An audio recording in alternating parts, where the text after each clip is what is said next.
afternoon. Welcome to another broadcast of Behind the Rhyme. I am Pat Middleton, and we are kicking off National Poetry Month here at WTMR with an interview with Ron Dove. He is the co-facilitator of the Poetry and Discussion Group at the Center in the Park in Philadelphia, PA, 5818 Germantown Avenue. Good afternoon, Ron. How are you? Fine. How are you? I'm well, thank you. And thank you so much for taking time out of your schedule to be with us today. Thank you. No problem. Started with our interview questions. I would like for you to take 30 seconds to a minute and introduce yourself to our listening audience. Well, my name is Ron Dove, and I became a part of this whole poetry and discussion through Victoria Foy. She was the facilitator of quite a few of our poetry missions that we've been on, and she had to move on to another level. She got a great advancement, and I became a part of the program, and Pat's so in charge of this session of poetry and discussion, and she asked me about being, to do some of the programs because she's pretty busy, so I did. And we do poetry on various subjects. We have some great people in our group, and we have kind of transitioned from other groups, other areas, to be a part of poetry and discussion. I'm a musician. I like to write. I write poetry. I've been writing for quite some time, and lately I've been incorporating my poetry with the music. That's great. I really want to dig into the combination of the music and the poetry with you. So let's get started. My first question is, which came first for you, the music or the poetry? The music. And how long have you been a musician? And tell our audience what instruments you play and about your band. Well, I play the saxophones, the alto and tenor saxophones. I've been playing, maybe over 50 years or so, because it started out as a hobby with me, and then it kind of morphed into something a little bit more serious. The band that I have, we have some great musicians. They play in other bands. They come from, a long line of musicians, but they have come together to support me and help in what I'm trying to do. Currently, we have done some things here in Philadelphia. We did some things at the Senior Center. We're getting ready to do a venture that's going to be, our band will be the house band, and that's coming up on the 17th. So, we're keeping it moving. The guys in the band are talented. They some of them more than one instrument. The name of our band, we call ourselves Bop City, Big Bad Band. And who came up with that name? I did. Bop City, I'm sure, is that a reference to the dance? Well, Bop City came about back in the early days of music. We used to call jazz bop, the bop era, and it's a style of jazz. Charlie Parker, he brought in that bop era, Okay. Yeah. Mm-hmm. So when did you pick up the writing? When did poetry come into your life? I think when I was in high school, I used to write things. Not a lot, but things would come to my mind and I would write them down. And then it really hit me. I'm thinking now, writing really came on to me when I think back when I started working for the city of Philadelphia, and they had the nerve to have a typewriter there at my job site. I was a maintenance mechanic, mechanic, but I had my own space there. And when I caught my breaks, I could sit down at my typewriter and I could just write all kinds of things. So from that point on, I think that was the catalyst and bliss. And then at home, when I'm home, I would think of things to write, and I continued to write.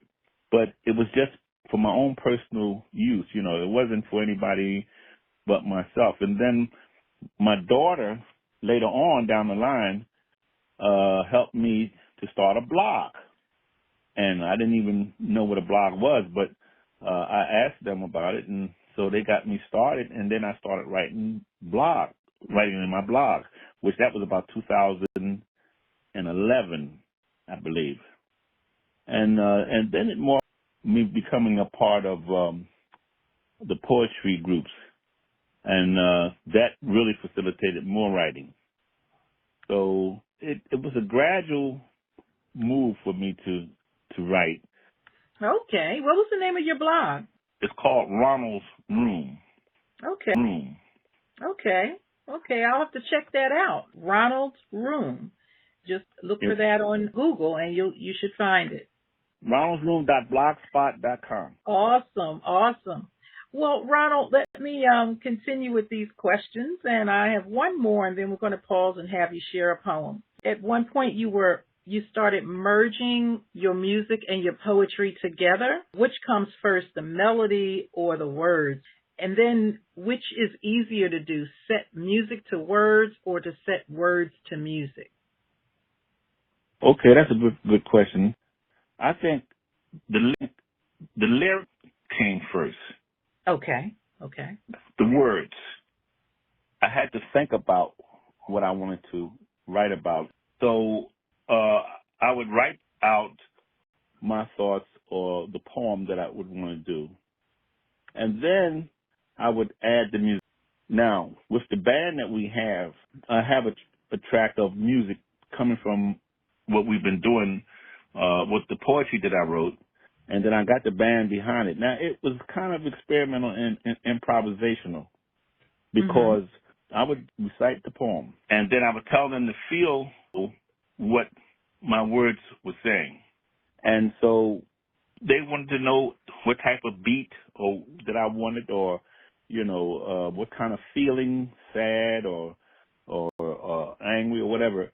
But they could pick it up in my poetry. And then we came together on the spot.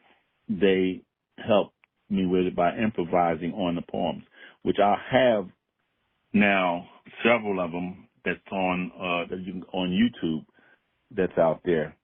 And so it was a kind of improvisational and experimental, but the lyrics were my original lyrics. To actually have a band hear your words and then right there improvisation takes over and they just start playing to your words. That's something else. So Ron, I'm going to pause now and have you share a poem. And in keeping with the theme of this show, Behind the Rhyme, I would like for you to also share the story behind the rhyme. What made you write the poem? What circumstances or inspiration? You can do that before or after you share the poem. It's up to you. Okay. Well, I'll share the poem first, and then I'll come back and comment on it. Okay. Sunlight fills the atmosphere. Rays of filtered light come through my window porch. I look outside and see a garden on the lawn and a rainbow in the sky. I'm on vacation in my private paradise. Mountains all around me, with a valley down below. A lake just 50 feet away. Favorite wine to make my day. Retired from work, books to read, relaxation on my mind. Worked hard for this throughout my life, and now my day has finally come. I'm looking forward has finally come. I'm looking forward to fun and games, to relax my mind and have the best day of my life. That poem came about. We had a class project called Best Day of My Life. And Oh, okay.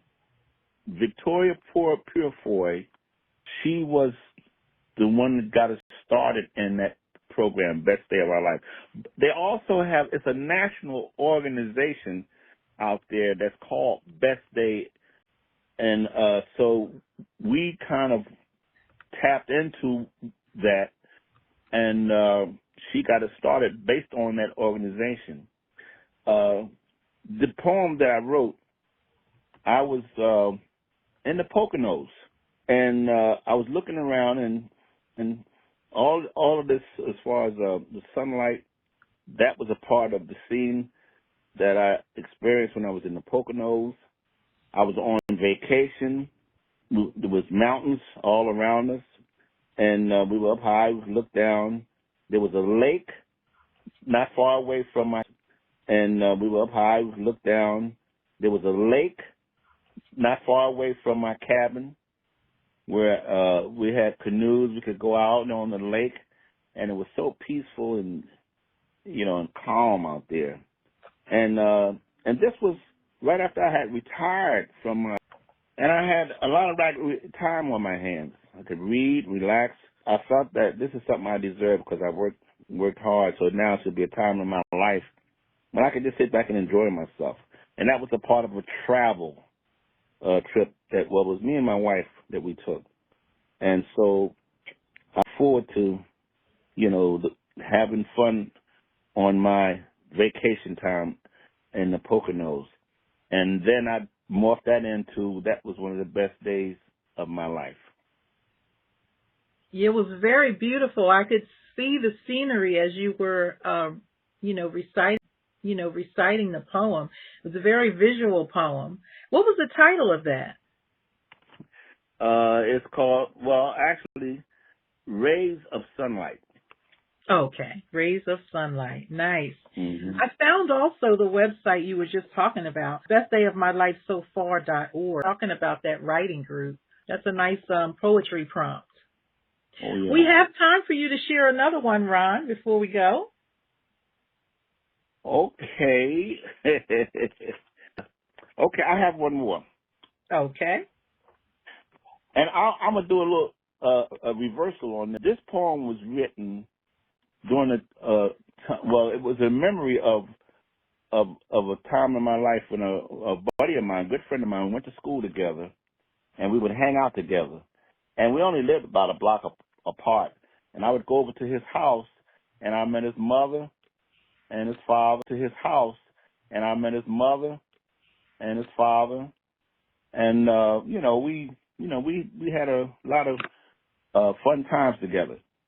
But I observed what was happening in his family, and there was an incident that happened with his father, which was actually his stepfather. Something about it, it kind of laid in my mind and in my memory, and I decided I was going to write something on it. His stepfather's name was Mr. Lanier. Mr. Lanier was a man from head to toe, a gentleman as far as I know. He stood his ground for all to see. Mentally, it seemed that he was strong, but eventually he proved me wrong. Apparently full of principle, head held high, he seemed almost invincible. He was soft-spoken and often quiet, selling goodness, but his wife wouldn't buy it. She scolded him, shouted, and told him what to do. He ignored her as he bent over and tied his shoe, then sat back in his chair, chewed his gum, and dared not say a word, looking glum. His chiseled face and high cheekbones, slight mustache, wavy hair, sitting in his easy chair, created a picture of confidence and tranquility. He seemed dependable with stability, not an exciting sporting life type of guy, but a homebody who begs the question, why? The way his wife talked to him, bashing him, would make an honest, loving, weak man cry. Now, I never knew exactly why Miss Lanier was so upset, but the memory of it all I could never forget. You're not a real man, Lanier. I should have never married you. What good are you? Tell me. For me, what can you do? I was in the room when she scolded, shouted at him. I imagine he was embarrassed, but you couldn't tell by looking at him. He just sat there, chewing his gum, as he straightened the dolly on his chair. Never said a mumbling word, skinny legs folded over as he sat there to stare. He was my best friend's stepfather, a quiet little man who kept the house neat, cleaning, making sure everything was in place, walking on little feet. He probably wore little boys' clothes, but if he did, you certainly wouldn't realize. And then one day my friend Ray called me and told me, Mr. Lanier left home and didn't come back. They found his car on the bridge, door wide open, engine running, and note inside. No forwarding address. Can't remember what he wrote.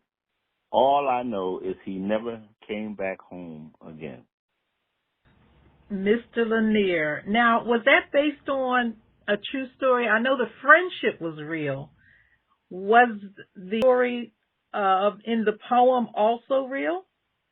It was a totally real, true story. Wow.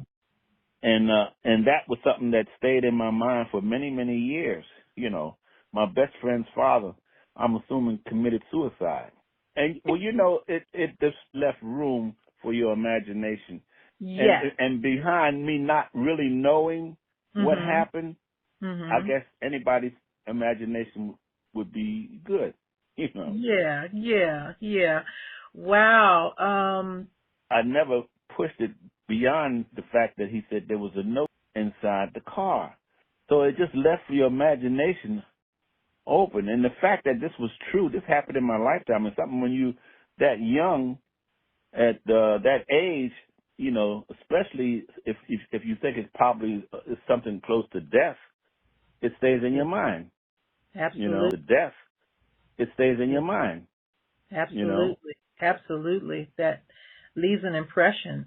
You described him in that easy chair as he painted a picture of tranquility, but who knows what was beneath. Wow.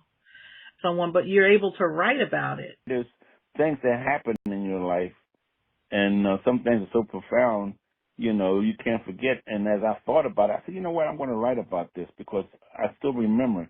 And I never could quite get over the fact that, you know, a guy that was right there in the living room at my buddy's stepfather, and then a mystery happened. You know, what happened? You know, so, yeah, that's about it. Thank you for sharing that, and thank you for being here with us. You've been listening to the Poetry and Behind the Rhyme with Ron Dove. He is the founding member of the Bop City Big Band and of the Ronald's Room Dove, which is located on blogspot.com. ronaldsroom.blogspot.com. Check out some of his writings. And he also has his music on YouTube. Just look up the Bop City Big Bad Band. Did I get that right? Yes. Okay. Yes. And also, I think we have some pieces. I think it's on SoundCloud. SoundCloud. Okay. Yeah, SoundCloud.com. Oh, you did see it? You saw it? Yep. It's SoundCloud.com room. And that'll take you right to the Bob City Big Bad Band's music on SoundCloud. Yep. Very nice, very nice. Well, thank you so much for being with us on today. I want to remind our listening audience that Ron is the co-facilitator of the Poetry and Discussion Group at the Center in the Park in Philadelphia. And on Tuesday, April 29th at 12:45, we will be having an open mic, little live music, piano and some horns, and poetry most of all. All are invited. It's a free event. Come and, check us out. If you like poetry, you come and listen to some poetry. If you are a poet and you want to sign up, there's a sign-up-torium. That's April 29th, Tuesday, 12:45, 5818 Germantown Avenue in Philadelphia. If you have any questions, you can just call the station and leave a message for me, and I'll be glad to give you those details once again. Well, that's going to do it for today's episode. Thank you once again, Ron, for being with us on today. Thank you for having me. You're very welcome. You've been listening to Behind the Rhyme with Pat Middleton here at WTMR 800 AM, live streaming at WTMRradio.com Saturday at 1:30 p.m. as we go behind the rhyme with local poets and poets from beyond who not only share their poetry, but the story behind their rhyme. Join me also on Sundays at 6 p.m. for Bible study, Monday mornings at 6 a.m. for Good Monday Morning with Pat Middleton, and here next Saturday with another interview with another poet and another story behind the rhyme. Until then, as always, be blessed, be encouraged, and believe.